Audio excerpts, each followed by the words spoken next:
Good morning friends, welcome to step study centre by Mukul sir. जैसा कि आप लोगों को मालूम है कि हम अभी वर्तमान में एमपीपीएससी प्री के लिए कक्षाएं चला रहे हैं। ये हमारा आज का 5वां लेक्चर का पहला पॉइंट है, इसको ध्यान रखना क्योंकि देखिए बाहर मध्य प्रदेश की भौगोलिक दिशाएं बड़ी हैं तो इसलिए उनको छोटा छोटा करके बनाया गया है। तो देखिए सबसे पहले आज का मोटिवेशनल कोटेज क्या है। तो दूसरों को सोते देख जो आंखें रात भर पड़ती हैं। क्या लिखा है? जो दूसरों को सोते देख जो आंखें रात भर पड़ती हैं वही आंखें एक दिन इतिहास बनते देखती हैं। इसको बस आपको ध्यान रख लेना है कि जो आप दूसरों को देखकर न रात भर पढ़ रहे हैं ना, दूसरों को जो आपका एक साथ आप जैसे आप दोनों मित्र अगर दिल्ली में पढ़ाई कर रहे हैं, आपका एक मित्र सो रहा है ना और उसी को देखकर आप रात भर पढ़ाई करते हैं, तो इतिहास वो नहीं देखेगा जो व्यक्ति सो रहा है, इतिहास कौन देखेगा? जो रात भर जग रहा है। तो सीधा कहने का मतलब ये है कि मेहनत करो, पढ़ाई करो, अपने आप आपको नौकरी लग जाएगी, अपने आप सफल हो जाएंगे, अपने आप आपको लक्ष्य मिल जाएगा। तो देख लीजिए, मैं बता ही चुका हूँ इसके पहले कि आप लोगों को यहाँ पर मध्य प्रदेश लोक सेवा आयोग की प्रीलिम्स के लिए कक्षाएं चलाई जा रही हैं, जिसमें आपको मध्य प्रदेश की भौतिक दशाएं एवं भू आकृतिक प्रदेश की जानकारी देखने को मिलेगी। और अगर आपको ये मेरा वीडियो अच्छा लग रहा हो तो आप इसको लाइक, शेयर और सब्सक्राइब कर सकते हैं और अपने मित्रों को भी बता सकते हैं, ठीक ना।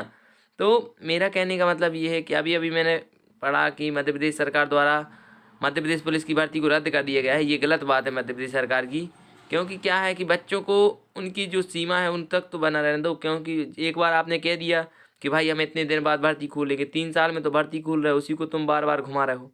तो ये इसका दुख है मुझे भी और सब बच्चों को भी दुख होगा जिन बच्चों को पेपर नहीं निकला, वो पेपर की तैयारी कर रहे हैं, कि बार बार घुमा रही है सरकार। तो देखिए हम आज का लेक्चर में पढ़ते हैं।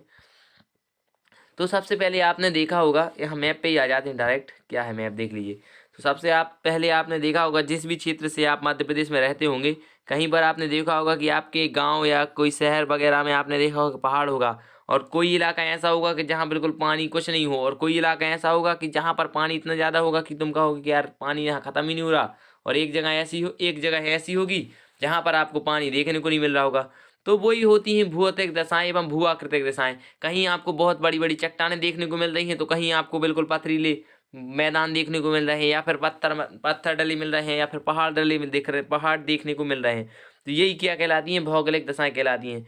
तो मध्य प्रदेश भारत की प्रायद्वीप पठार का एक भाग है। सबसे पहले क्वेश्चन तो यही आ सकता है, मध्य प्रदेश भारत के कौन से भाग का वो है? तो प्रायद्वीप पठार का। कौन सा? प्रायद्वीप पठार का एक भाग है, इसको ध्यान रख सकते हैं आप।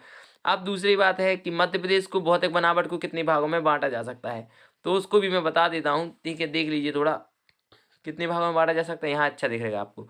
मध्य प्रदेश की जो भौतिक दशाएं हैं, प्रदेश हैं, उसको कितने भागों में बांटा जा सकता है? 3 भागों में। कौन कौन से हैं? मध्य उच्च प्रदेश, दूसरा आता है सतपुड़ा श्रेणी प्रदेश, तीसरा आता है पूर्वी पठार। अब सबसे पहले को आज हम डिस्कस कर लेंगे। कौन सा है ये? डिस्कस, इसको करना है आज डिस्कस। सबसे पहले वाले को डिस्कस करना है और नहीं करेंगे आज डिस्कस, फिर कल दूसरा करेंगे, परसों तीसरा करेंगे, ठीक ना। तो अब सबसे पहले आता है मध्य उच्च प्रदेश। इस मध्य उच्च प्रदेश में कितने भाग होते हैं, देख लीजिए। सबसे पहले आता है मध्य भारत का पठार, दूसरा आता है रीवा पन्ना का पठार, तीसरा आता है मालवा का पठार, और चौथा आता है बुंदेलखंड का पठार, और पांचवा आता है नर्मदा नदी का पठार या नर्मदा तट का पठार। इसको आप अच्छे से देख सकते हैं, नर्मदा घाटी भी इसको कहते हैं। तो मैं इसके बारे में बता ही चुका हूँ। अब आते हैं मैप पर। थोड़ा आप मैप अच्छे से देख लीजिएगा, क्योंकि मैप से बेस्ड क्वेश्चन बहुत अच्छे से आ जाते हैं कहीं कहीं पर। तो सबसे पहले आपको ये देखना होगा कि किस इलाके में कौन कौन सा पठार दिख रहा है। यहाँ ये मध्य भारत का पठार दिख रहा है आपको, ये बघेल का, देखिए नीचे की तरफ बघेलखंड का पठार है, ऊपर की तरफ मध्य भारत का पठार, इसको देख सकते हैं। यहाँ ये मालवा का पठार है सागर के क्षेत्र में, रीवा पन्ना का पठार रीवा वाले इलाके में देखने को मिल रहा है आपको, और बुंदेलखंड का क्षेत्र आपको उत्तर प्रदेश वाले इलाके में देखने को मिल रहा है, और अरावली पर्वत आपको देखने को मिल रहा है राजस्थान के क्षेत्र में, दिख रहा है ना। और ये बघेलखंड, 2 मिनट, हाँ यहाँ देख लीजिए। अब ये देख लीजिए, आपको सतपुड़ा श्रेणी देखने को भी मिल रही होगी इधर, ये सतपुड़ा श्रेणी है, ये यहाँ मेकाल श्रेणी कहलाती है, ये बघेलखंड का पठार है, ये नर्मदा सोन घाटी है। नर्मदा सोन घाटी समझते हो, जहाँ जहाँ से नर्मदा नदी निकली है उसकी किनार किनार को नर्मदा सोन घाटी कह दिया गया है।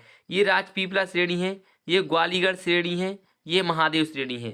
आपको क्वेश्चन आ जाता है निम्नलिखित को उत्तर से दक्षिण क्रम में दमाइए, तो आपको ध्यान रखना है। सबसे पहले आता है राजपीपला श्रेणी, दूसरा आता है ग्वालियर श्रेणी, तीसरा आता है महादेव श्रेणी, और चौथा आता है मैकल श्रेणी। या फिर इनके आकार के अनुसार भी आ सकते हैं। तो देख लीजिए थोड़ा, यहाँ बाजू में आते हैं अपन, ये देखिए इसका आकार कितना है, मध्य भारत का पठार का कितना है, 32,896 वर्ग किलोमीटर इसका क्षेत्रफल है। कितना है, 32,896 वर्ग किलोमीटर इसका क्षेत्रफल है।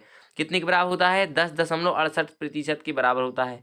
अब इसके बाद देखिए बघेलखंड का पठार दिख रहा है यहाँ पे, छोटा सा है, इसका कितना है 7.7%, किसका, प्रदेश का, इसका क्षेत्रफल है 23,733 वर्ग किलोमीटर है। अब इसके बाद आते हैं हम, यहाँ की सर्वोच्च चोटी क्या है, चोटी समझते हो, सर्वोच्च चोटी। आपसे क्वेश्चन पूछ लिया जाएगा मालवा के पठार की सर्वोच्च चोटी क्या है, तो मालवा के पठार की सर्वोच्च चोटी क्या है, सिगार, इसको ध्यान रख सकते हैं। इसका क्षेत्रफल कितना है, 88,222 वर्ग किलोमीटर, ठीक ना, इसको ध्यान रखिएगा। ये मध्य प्रदेश के 22% भाग के बराबर, कितने प्रतिशत है, मध्य प्रदेश का 22% है। अब यहाँ आप देख सकते हैं नर्मदा घाटी, नर्मदा घाटी का क्षेत्रफल कितना है, 86,000 वर्ग किलोमीटर। ये कितना क्षेत्रफल है इसका, 26% क्षेत्रफल है मध्य प्रदेश का, इसको भी ध्यान रख सकते हैं आप। अब आते हैं 34,000 वर्ग किलोमीटर क्या है, सतपुड़ा मैकाल पर्वत श्रेणी क्या है, 34,000 वर्ग किलोमीटर, सतपुड़ा मैकाल पर्वत श्रेणी 34,000 वर्ग किलोमीटर। यहाँ की सबसे ऊंची चोटी क्या है, धूपगढ़, ठीक ना। अब आपको मैंने ये मैप दिखा दिया है, यहाँ आपको मैप अच्छे से देख सकते हैं, पूरा भी एक एक चीज़ देख लीजिए, देख लीजिए आप, कोई भी आपको ये देख लीजिए, मध्य भारत का पठार देखने को मिल रहा है, ये बुंदेलखंड का पठार, बघेलखंड का पठार, रीवा पन्ना का पठार, ठीक ना। अब हम आगे बढ़ते हैं, देख लीजिए आप, पूरा आपको मैप दिखा दिया है मैंने। अब तो हम बढ़ते हैं आगे की तरफ, क्या है लेक्चर में। सबसे पहले आते हैं मध्य उच्च प्रदेश में, कि मध्य उच्च प्रदेश क्या है। तो मध्य प्रदेश राज्य की 2/3 से अधिक क्षेत्रों में विस्तृत है। इसके अंतर्गत लगभग मध्य भारत के पठार, बुंदेलखंड, उत्तर प्रदेश, रीवा पन्ना का पठार, विंध्य की गारी पठार, मालवा का पठार, नर्मदा घाटी क्षेत्र सम्मिलित है। किसमें है, मध्य उच्च प्रदेश में सम्मिलित है। अभी मैंने आपको मध्य उच्च प्रदेश बता दिया है। तो ये जो यहाँ दिख रहा है आपको मध्य उच्च प्रदेश में, मध्य भारत का पठार, पेन ले लेते हैं, चलो ठीक, आपको बता देते हैं कौन कौन चीज़ मध्य भारत के पठार में, मध्य उच्च प्रदेश में आते हैं। तो एक आता है ये, दूसरा आता है बुंदेलखंड का पठार, बुंदेलखंड का पठार दिख रहा है आपको, ये देखिए यहाँ पे यहाँ से फिर यहाँ, ये बुंदेलखंड का पठार है। फिर तीसरा मिलता है नर्मदा घाटी, ये भी इसी के अंदर सम्मिलित है। चौथी आती है विंध्यन कगार प्रदेश, आपको कहीं दिख रहा है विंध्यन कगार प्रदेश, विंध्यन कगार प्रदेश मुझे नहीं दिख रहा है, आपको दिखे तो बताइए। ये मालवा का पठार, ये, और शायद ये होगा विंध्यन कगार प्रदेश, ठीक ना। तो ये इतनी सारी जो चीज़ें हैं ये काय के अंतर्गत आती हैं, मध्य उच्च श्रेणी के अंतर्गत आती हैं, ठीक ना, इसको ध्यान रख सकते हैं आप। अब देखिए सबसे पहले 5 प्रकार हैं, कौन कौन से, मध्य भारत का पठार, बुंदेलखंड प्रदेश, विंध्यन कगार प्रदेश और मालवा का पठार और नर्मदा घाटी इसके अंतर्गत आते हैं। तो हम बढ़ते हैं सबसे पहले मध्य भारत के पठार की तरफ। क्या है मध्य भारत का पठार, इसमें क्या क्या महत्वपूर्ण है। तो इस क्षेत्र के अंतर्गत मुरैना जिले की अम्बाह, मुरैना, जौरा, ये स्थान के नाम है, इनको ध्यान रख सकते हैं आप। थोड़ा ये इंपॉर्टेंट नहीं है लेकिन फिर भी मैंने कहा कि आपको मेंस के हिसाब से इंपॉर्टेंट है तो बता देता हूँ। अम्बाह, मुरैना, जौरा, कैलारस, पोरसा, सबलगढ़ तहसील, शिवपुर जिले की विजयकला, करहल और शिवपुर कला तहसील, भिंड जिले की भिंड, मेहरगांव व गोहद तहसीलें, ग्वालियर जिले की ग्वालियर तहसील, शिवपुरी जिले की शिवपुरी, पोहरी, कोलारस तहसील, गुना जिले की गुना, चांचौड़ा तहसील, नीमच जिले की जावद, नीमच, मनासा, मंदसौर जिले की भानपुर तहसील इसमें सम्मिलित की जाती है। ये तहसीलें इंपॉर्टेंट हैं, थोड़ा आप पढ़ सकते हैं तो पढ़ लीजिएगा, ये इंपॉर्टेंट नहीं है वैसे, खैर कहा जाए तो। अब देख लीजिए इसके दक्षिण में क्या है, इसके दक्षिण में मालवा का पठार है, काहे कि में मध्य भारत के पठार में क्या है, मालवा का पठार है, इसको देख लीजिए। इसके दक्षिण में मालवा का पठार, ये दिख रहा है आपको, ये देखिए यहाँ पे, ये मालवा का पठार, ये साउथ है, देख लीजिए यहाँ लिखे दे रहे अपन, नॉर्थ, साउथ, ईस्ट और ईस्ट साइड होगा, सॉरी, ईस्ट और वेस्ट, ठीक ना, इसको ध्यान रख सकते हैं आप थोड़ा अच्छे से। तो आप यहाँ पे देख लीजिएगा, 2 मिनट, इसको मिटा देते हैं, चलो, हाँ ठीक, अब चलो आप समझ जाएंगे आप। तो आप देखिए अब यहाँ पर लिखा है, क्या लिखा था यहाँ, हाँ यही आए हैं, यहाँ पर लिखा था दक्षिण में मालवा का पठार, पश्चिम में राजस्थान की उच्च भूमि। देखिए यहाँ पे दक्षिण में ये दिख रहा है नीचे साइड, दक्षिण का मतलब होता है, सॉरी यार, हाँ देख लीजिए, दक्षिण का मतलब होता है नीचे साइड और पश्चिम में होता है राजस्थान। तो इस साइड क्या है, राजस्थान है, पश्चिम में देख लीजिए यहाँ, तो यहाँ कौन सा आएगा, कौन सी दिशा लिखी जाएगी, पश्चिम, ईस्ट वेस्ट, वेस्ट है, ये क्या है, वेस्ट है, और ये ईस्ट है, मैंने बता दिया आपको। तो ये जो इलाका है इस साइड का, ये राजस्थान से संबंधित है, दिख रहा है आपको, इस साइड राजस्थान है। तो ये नीचे क्या है, मालवा का पठार है इसके दक्षिण में, और पश्चिम में राजस्थान की भूमि है, इसको भी आप ध्यान में रख सकते हैं। अब देखिए यहाँ पर थोड़ा ये आ गए, उच्च भूमि है। और करौली उत्तर प्रदेश, उत्तर में यमुना के दौरान, क्या उत्तर में यमुना नदी है, और पूर्व में बुंदेलखंड की पठारी भूमि से घिरा हुआ है। कौन सी भूमि से घिरा हुआ है? बुंदेलखंड की पठारी भूमि से। अब बुंदेलखंड की पठारी भूमि आपको दिखा देता हूँ क्या है, देख लीजिए। ये दिख रही है आपको, बुंदेलखंड की पठारी भूमि दिख रही है पूर्व में, ठीक ना, इसको आप याद रख सकते हैं थोड़ा। अब देखिए इसका संपूर्ण क्षेत्रफल कितना है? 32,896 वर्ग किलोमीटर इसका क्षेत्रफल है। कितना है? 32,896 वर्ग किलोमीटर इसका क्षेत्रफल है, जो मध्य प्रदेश के राज्य के 10.68% है। कितना है? 10.68% देखने को मिल जाएगा इस क्षेत्र में। अब ये क्वेश्चन आ जाता है कौन कौन सी नदियाँ यहाँ से निकलती है, तो अच्छे से देख लीजिएगा इस क्षेत्र से कौन कौन सी नदियाँ निकलती हैं। तो पहले ये आती है चंबल, दूसरी आती है पार्वती, तीसरी आती है काली सिंध, चौथी आती है कुमारी। देखिए चंबल, पार्वती, काली सिंध, कुमारी, कौन कौन है? चंबल, पार्वती, काली सिंध, कुमारी, 4 नदियां आपको देखने को मिल जाएंगी, इसको ध्यान रखिएगा आप। और भूवैज्ञानिक दृष्टि से मध्य भारत का पठार किसने मध्य कड़प्पा, विंध्यन क्रम और दक्कन ट्रैप नवीन क्षेत्रों से निर्मित हुआ था। कब कब से? दक्कन ट्रैप, विंध्यन और कड़प्पा से, ठीक है ना, इसको ध्यान रख सकते हैं। कौन कौन सी नदी निकलती है यहाँ से? तो यहाँ पर पार्वती, काली सिंध, कुमारी आदि सहायक नदियाँ देखने को मिल जाएंगी। कौन कौन सी? पार्वती, काली सिंध, कुमारी नदियाँ आपको यहाँ देखने को मिल जाएंगी। चंबल भी यहीं पर नदी है, जो ध्यान रख सकते हैं आप। कौन सी उस पर है? आप देख लीजिए, मध्य भारत के पठार पर चंबल नदी आपको देखने मिलेगी। दूसरा आता है बुंदेलखंड प्रदेश। तो बुंदेलखंड प्रदेश के अंतर्गत आते हैं यह प्रदेश राज्य के छतरपुर, टीकमगढ़, दतिया जिले की डबरा, दतिया जिले की भांडेर तहसील और भिंड जिले की लाहार तहसील में विस्तृत है। कौन कौन से जिले इसमें देखने को मिल जाएंगे? छतरपुर, टीकमगढ़, दतिया आदि जिले इसमें देखने को मिल जाएंगे।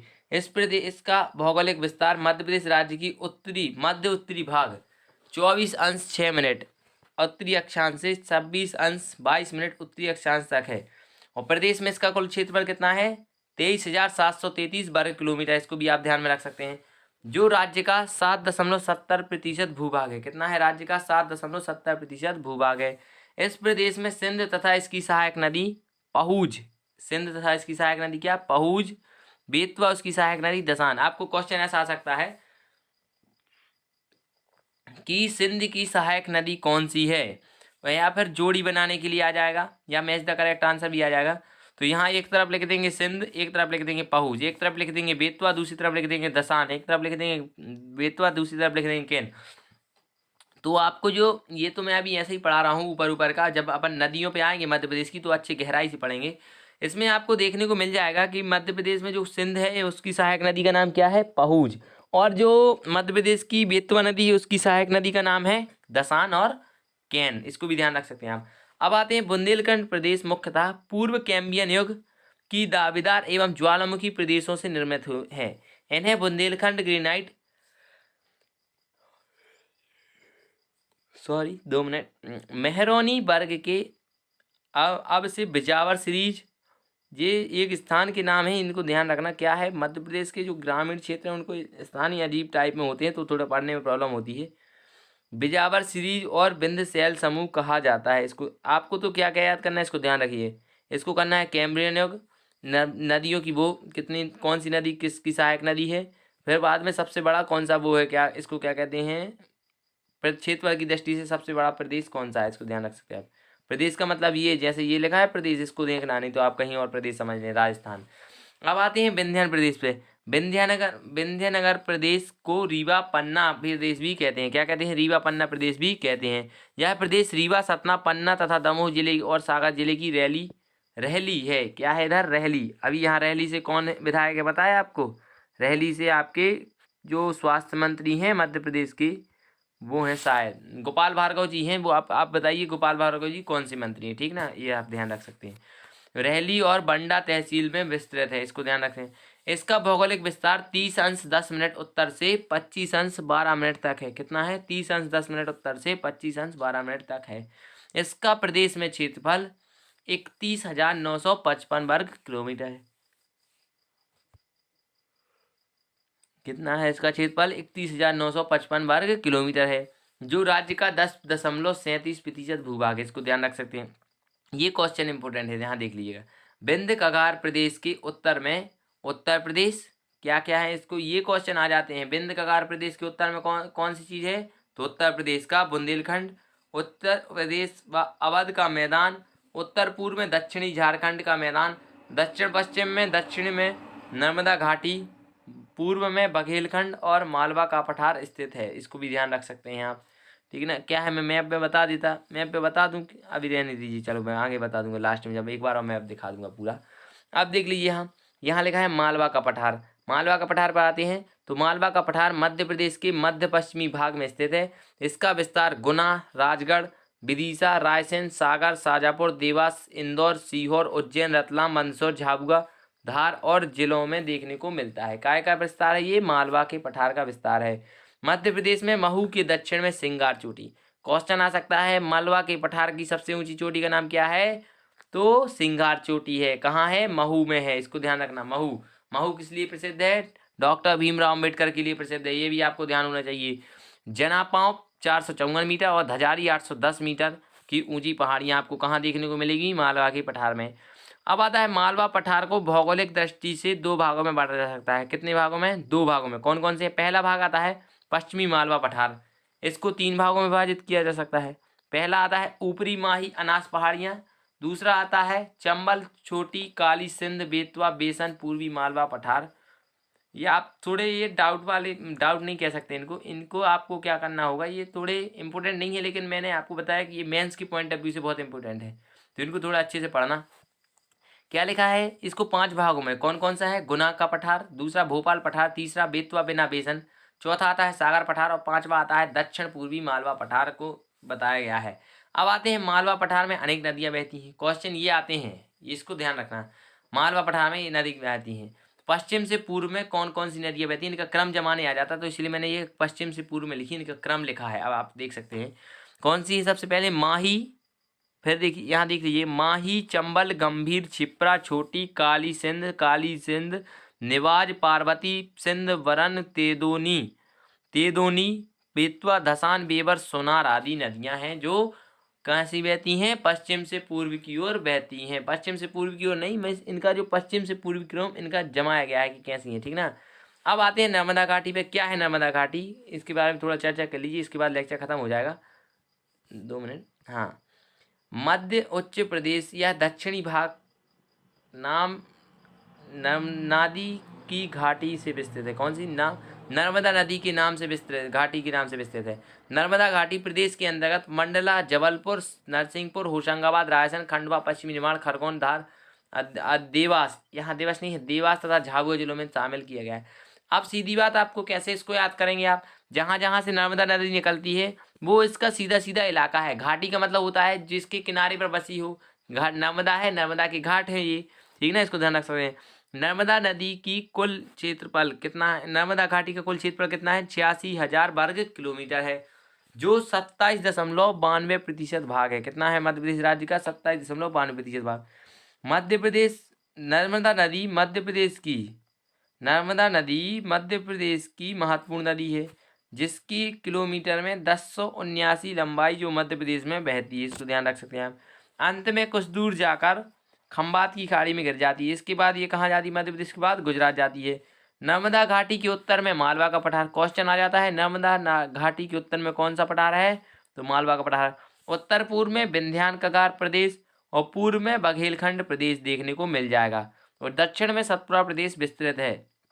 अब इसके बाद आपको थोड़ा देखना है, उच्चावच की दृष्टि से नर्मदा घाटी को मैकाल पठारी क्षेत्र, उत्तर में विंध्यान पर्वतीय भाग, दक्षिण में सतपुरा श्रेणी, मध्यवर्ती मैदान एवं उच्च भूमि विभागों में विभाजित किया जा सकता है।